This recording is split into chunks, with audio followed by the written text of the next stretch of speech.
Date all the way back to 1969. You can see how people in power have used strategies and violence to oppress people of the LGBTQ community.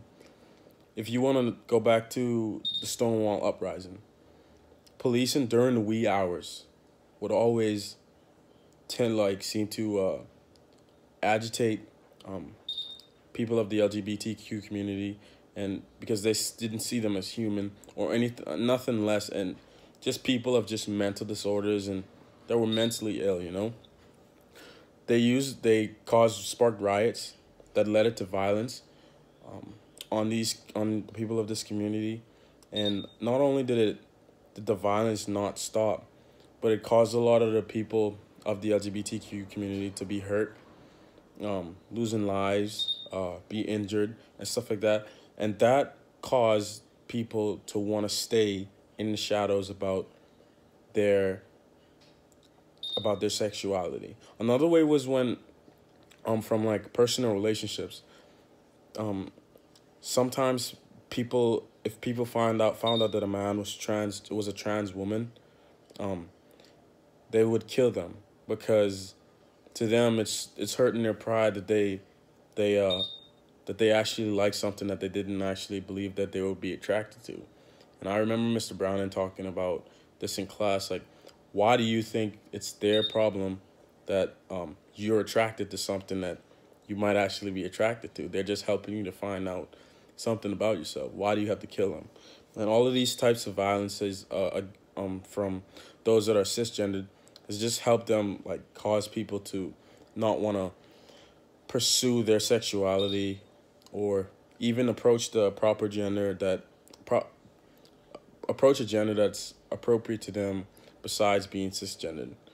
It has created a fear. This violence has created a fear in the LGBTQ community that's caused many people to just want to stay in the shadows. For cisgender people could come off as they are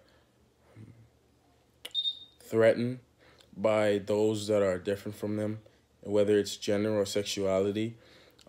And what this bill does was allow people to legally discriminate against those that are openly homosexual, and allow those that are in the closet to not be discriminated against.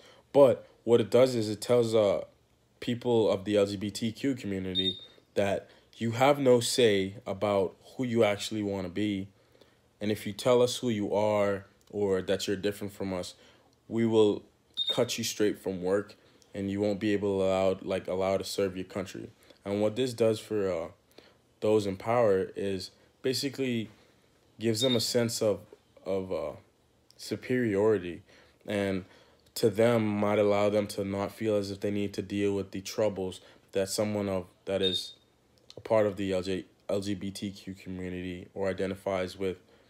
You might not tend to take on their problems, and that's just bad. And this bill was actually overturned after being oppressed for so long, and especially by cisgender people. LGBTQ people, such as Bayard Rustin and Marsha P. Johnson, have found space to thrive and flourish in this context. And what they have done is Bayard Rustin was the writer or the man behind Dr. Martin Luther King Jr. during the Civil Rights era. For a lot of people, a little earlier than that, that would never be a thing, because people of the LGBTQ community were just overlooked and looked down upon. Marsha P. Johnson led a movement that not only helped people of the LGBT community, but also helped to shed light on straight people, that people that are transgender are people too, and they have feelings, and they can do just as much as we can. There was a part in the Death and Life of Marsha P. Johnson where she said this. She said, "I will not work for a government or a country that oppresses us and You know, she would not work. She would rather live off welfare than work because she would not want to work for a country that does that.